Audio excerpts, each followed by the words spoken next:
Hey, how can you tell that a species of wood is actually the species that it's labeled as? And to be honest with you, there's no short secret answer to this. The answer that I would give though is to just work with woods more often, be around wood more often. They say if you want to be good at something, do it 1,000 times. If you want to be great at something, do it 10,000 times. If you touch wood, work with wood 10,000 times, you'll get pretty good at identifying the species of wood.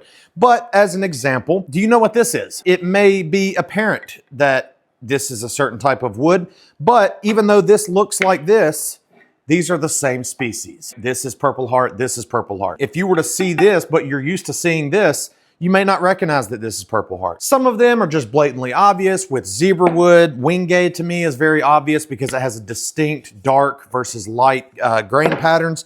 But when you get into some of the walnuts, these are both walnut, but one is Peruvian and one is American dark walnut. And on camera, this may look obvious, but in person, the grains are very similar. To add a layer of confusion, this is walnut. However, these are now 3 different species of walnut. This is Caribbean walnut, this is American walnut, and this is Peruvian walnut. But if you hold the Caribbean walnut next to this piece of wood, this is Sapele. If you were to hold this next to mahogany, it may be hard to distinguish. Or Spanish cedar next to Sapele, hard to distinguish. Again, some of these may seem obvious to you, but the only way to truly know if a wood species is the same species that it's labeled as is to just be around wood, study wood, smell it, touch it, see it, look at the grain pattern, different lighting conditions. And the biggest thing is don't only look at the edge grain, look at the face grain where you can truly see what the wood is. And a good example of that is if you were to look at this edge grain from the edge, you may assume that it's some sort of maple. When you look at the face grain, you will realize that it is cherry. Look at all the angles of the wood, do your very best, and we're happy to help identify wood